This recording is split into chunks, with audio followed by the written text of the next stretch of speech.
Hi, Misha here, and we were out at the cabin doing another project, but I snuck a couple of guns in the rig, including this one here, the LMT Estonian reference rifle, also known as the R20 Rahe. This is the 5.56 NATO 223 Remington version, and it's kind of my first Gucci AR type, you might say. This is based on the Mars L, the monolithic. You know the deal, I'm sure, probably better than I do, frankly, since modern ARs are not necessarily my thing. But I was really excited to run a few rounds through it, talk about it.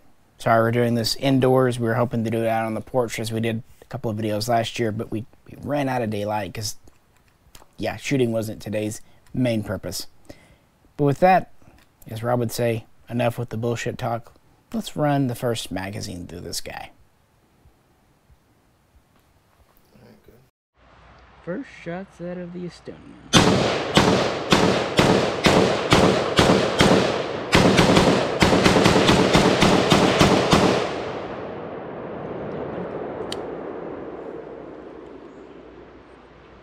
For first shots, not bad. Nope. Well, now we're here at the table with the introduction and the first rounds fired.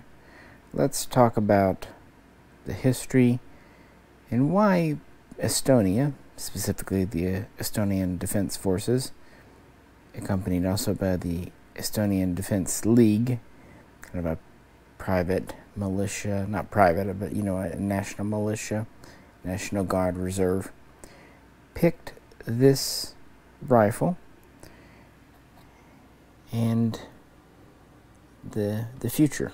And then of course we'll talk in detail about the features, many of which I'm sure you've heard on other videos, but maybe a few that aren't as well known and talked about. We'll see.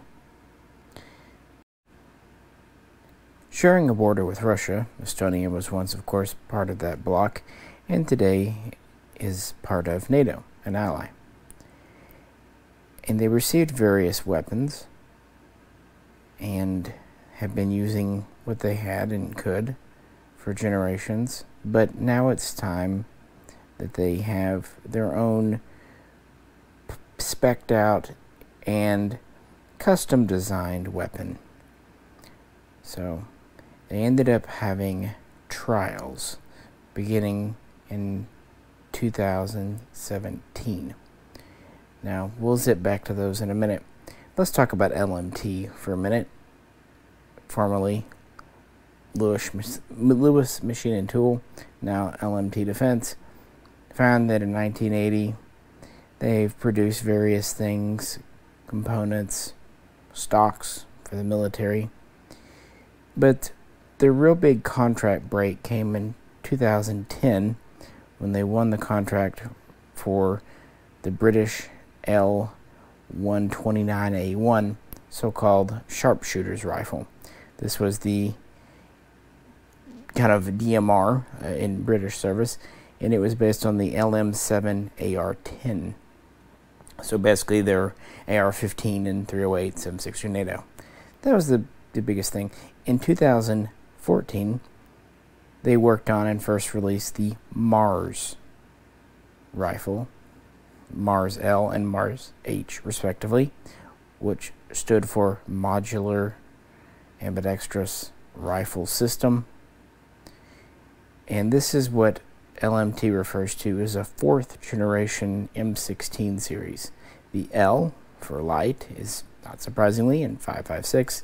The H for heavy is in 7.62 NATO.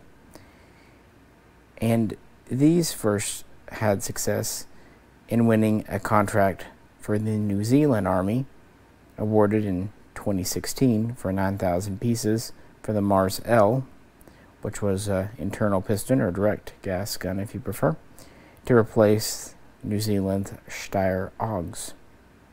So right after this, the Estonian trials began, and over a dozen companies originally submitted various designs, and without getting into the weeds too much on the specifics, Estonia was really looking for something durable, reliable, dependable, and they were really focused on cost overall, not just initial purchase cost, but the entire lifetime of the firearm, what it would cost to maintain, to repair, to update. Also something that could serve in a myriad of climates, including cold weather, but also potentially to be deployed with the EDF's brigades, battalions, if they needed to work with NATO troops. And of course, you being NATO compliant, NATO standard, very much a big deal. Some of the major contenders into 2018 were, of course, LMT here, POF, not Pakistan Ordnance Factory, but Patriot Ordnance Factory. Those two do kind of confuse me too. HK of Germany, and Sig Sauer of the USA, not Europe, but USA. So they each submitted designs, and at the end of 2018, it seemed like the LMT, Mars L, and Mars H were to be the winners, and this was officially announced in May of 2019. So let's cut over and look at what the two guns would be replacing in Estonian service. These are the three main gun models in 5.56 NATO that the R20 will be replacing. Since around 1993, the Estonian Defense Forces have issued the Galil ARM, or AR, with the 18-inch barrel as a standard infantry weapon. When a carbine was called for, say with the scout units, they would sometimes issue the Galil SAR with its 13-inch barrel, so 5 inches shorter, but also quite a bit lighter. And these were pretty well the standard guns throughout the regular infantry brigades. For the Estonian Special Operation Forces, they've been using the German Heckler & Koch G36 for about the last 15-20 years. And there and again, the R20 will replace it. Even though these are newer guns, they'll have a standard, which is always good within a military. I should also point out that the TA R20 and 7.62 NATO will be replacing the Swedish-produced AK-4, which is a licensed copy of the German Heckler & Koch G3A3. So with this one system, with two major variants, they're replacing a total of 4 major weapons systems with a total of 3 different sets of parts. So very good modernization and consolidation. So not a bad deal for Estonia to replace 4 different weapons with 2 very closely related weapons systems. And of course being more modern and advanced besides. Originally the contract would call for 16,000 pieces to be delivered through 2021, although of course you know what would kind of put this timetable back a bit. In addition to that, it called for update, maintenance, basic repair work to be done for the next 20 years. Estonia also purchased a number of the LMT 40mm underbarrel grenade launcher. Interestingly, it would be attached using the M-lock handguard and then a rail adapter. This is a little different from how the New Zealand was configured. And LMT would partner with the domestic company in Estonia, Milrem, for support, maintenance, and what have you. And Milrem had been working with the EDF for about 5 years at the time. So not a bad idea to partner with a domestic firm. And finally, Estonia would have the option to purchase additional Mars L and Mars H types if needed by Estonia. So, you know, they could buy more if they wanted it. And at this time, they were designated in service the R20 Rahe, Rahe meaning hail, and the TAR20, which was the 308 version. And there would also be a shorter barrel version known as the R20S, replacing things like that Galil SAR we just looked at. So with that, kind of enough talking, let's run another mag through this, and then let's talk about the features and the details. Estonian.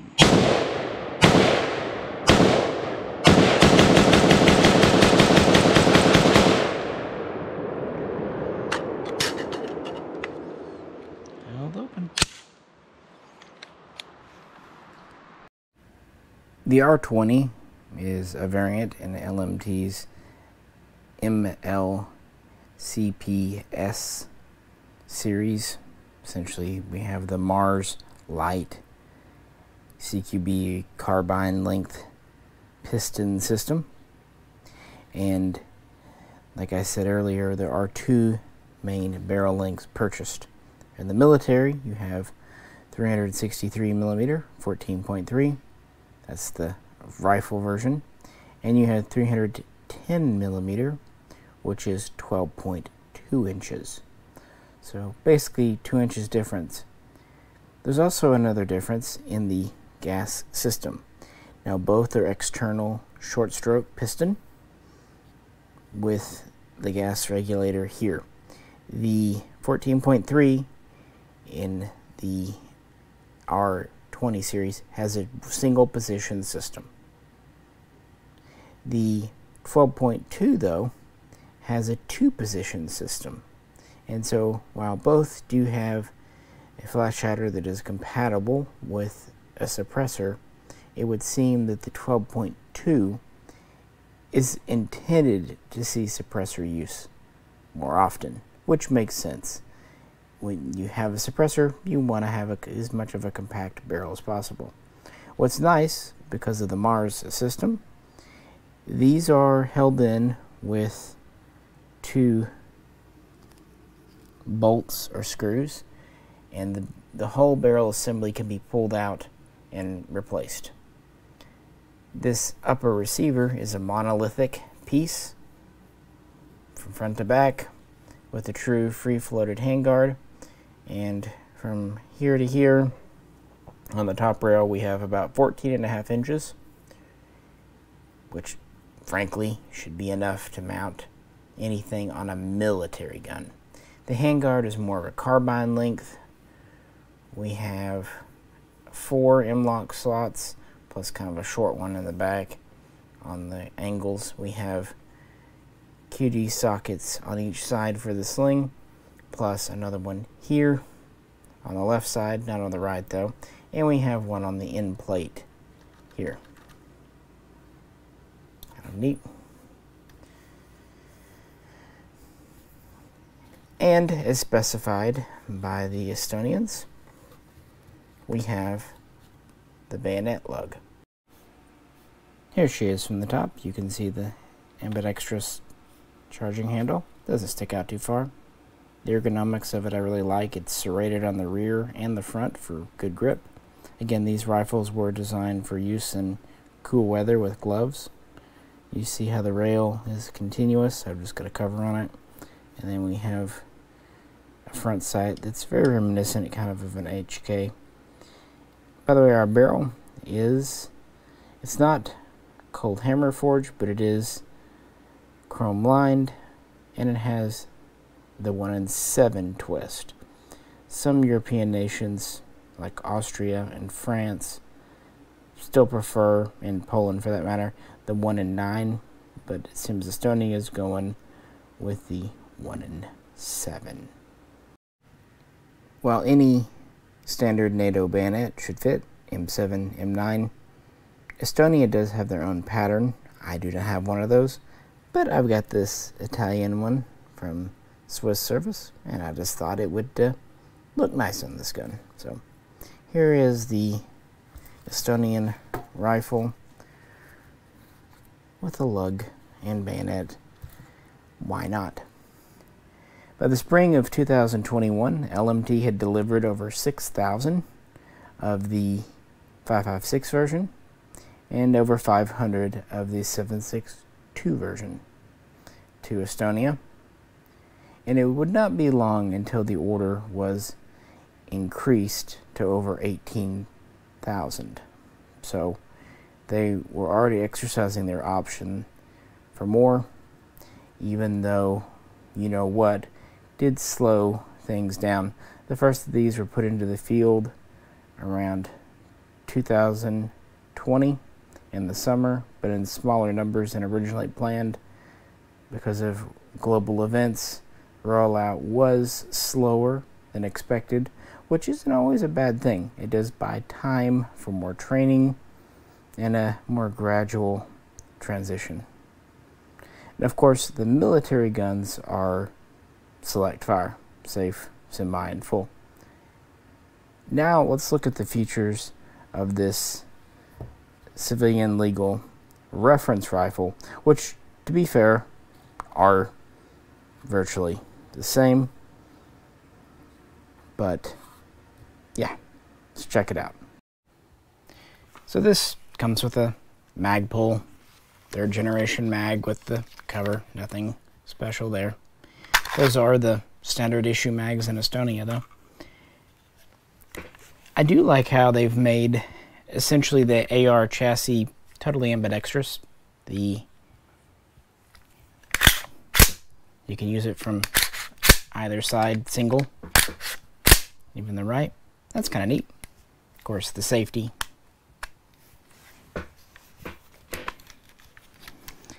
And we have the bolt catch and mag catch on this side.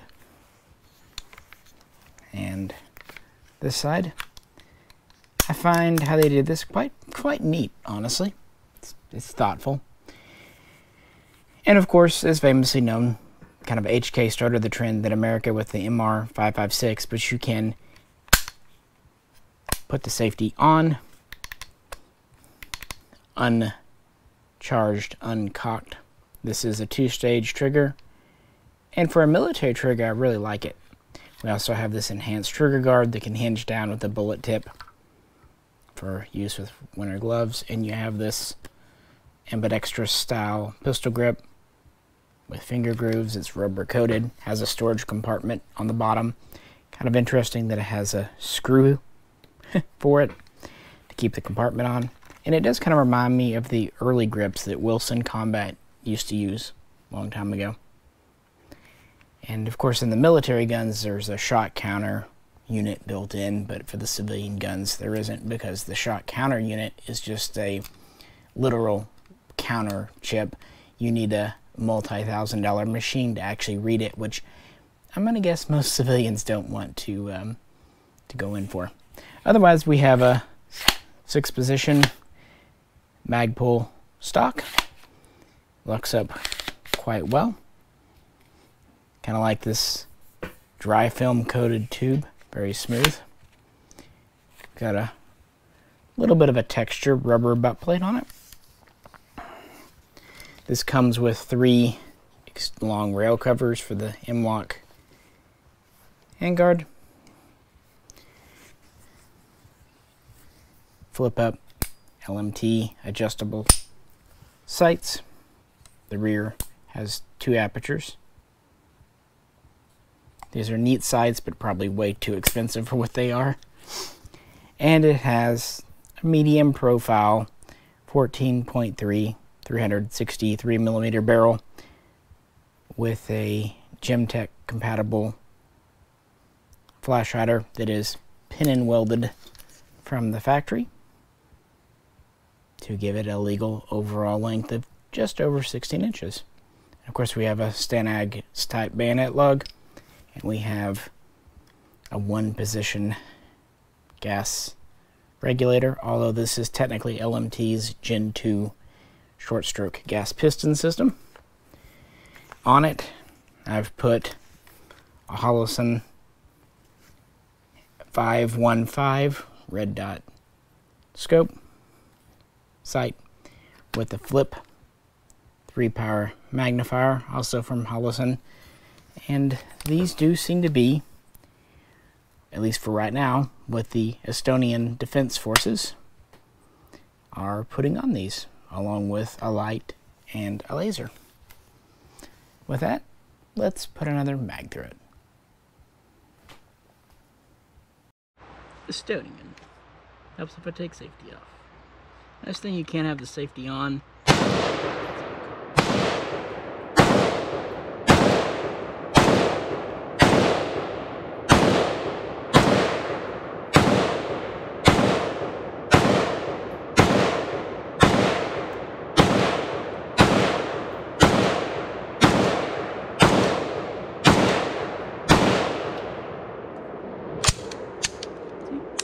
From where I'm standing, that gas was hitting me right in the face, man. It was thumping pretty good. It wouldn't be me, one of my videos, if I didn't safety myself like that at least once. But, yeah, kind of final thoughts in this preview. I haven't had a whole lot of time to get used to this gun, but first impressions are, it's quite nice, and it definitely feels more of a military gun. By the way, I said this is a Magpul stock. To be specific, this is an SLK. It does slide quite nicely.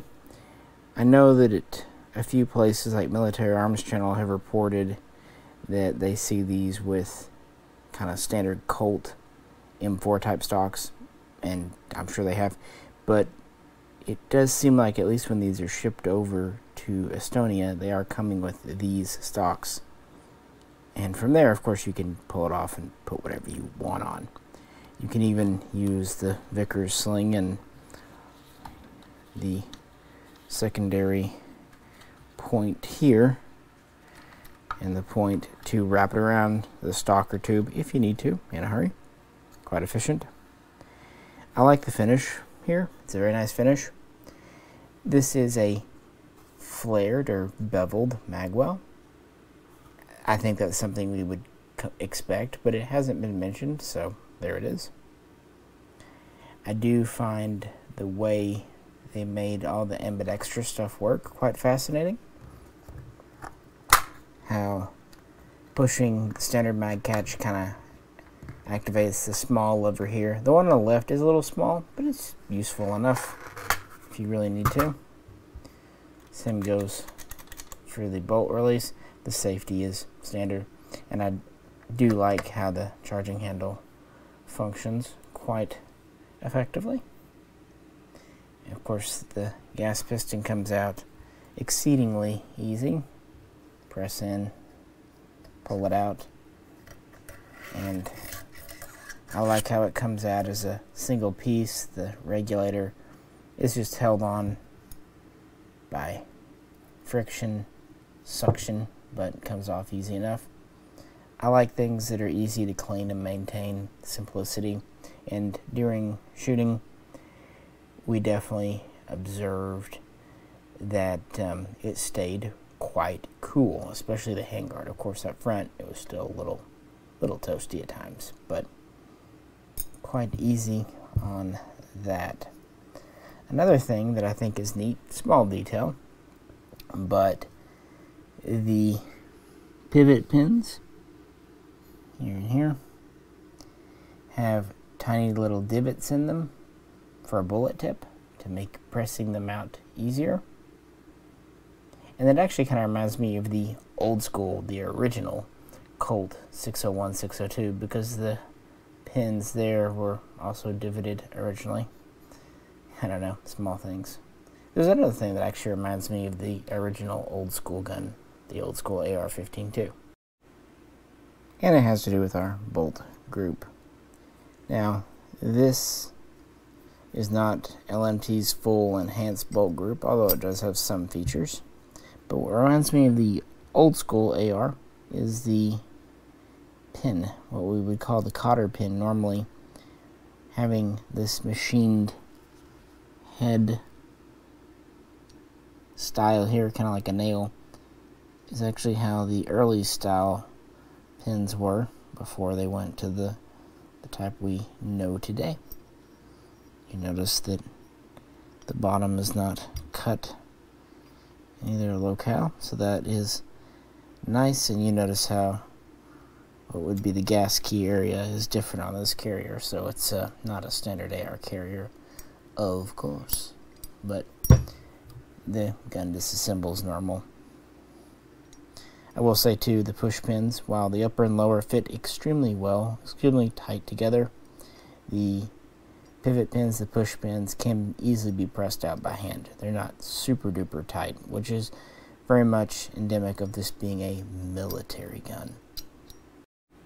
Flipping it over, we have a pretty standard forward assist and brass deflector. As Jerry pointed out, ejection is quite interesting. Standard port door.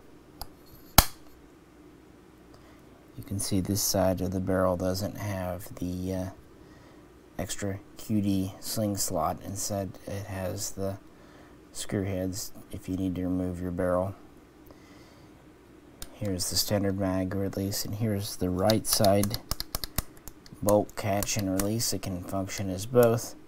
And the mechanics behind it are quite fascinating. It actually extends out to here, then it goes through the top of the lower and connects to the other. I also find how they attach the port door kind of unique. Notice these big brackets on either side, and then there's a pin here. It's still an AR, but this is a very different style of upper receiver. It does have a lot more going on. It's almost overly complicated and clunky, and it does kind of show you how they are going to the AR15 platform and making a lot of retroactive changes to make it ambidextrous. It works. If it had been designed from the outset to be ambi, it'd probably be a little more elegant and internal, but LMT seems to have done a good job in making something military grade, even if you have more protrusions kind of sticking out than maybe some would prefer. Me personally, it's fine. Doesn't bug me. Doesn't bug me at all. But worth pointing out, I thought. And back here to our sights. Like I said, these iron sights are adjustable. And at this point in the shooting trip, we're losing light, but also part of kind of our tradition now. Let's see how this Gemtech compatible flash hider works, and then we'll wrap up the video. Let's try the Estonian's flash hider at dusk.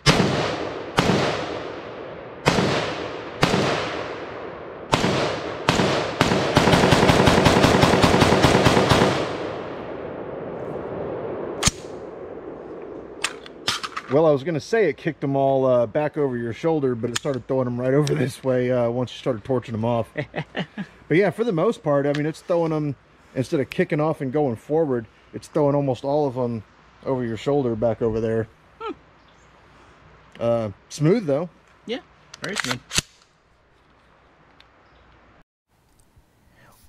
I wish we'd had more time, especially to let J-Ro sight things in, but like I said, today wasn't really about that, so I'm just happy he was able to get a few mags through this just to try her out, you know. And I was actually very pleased with how it shot.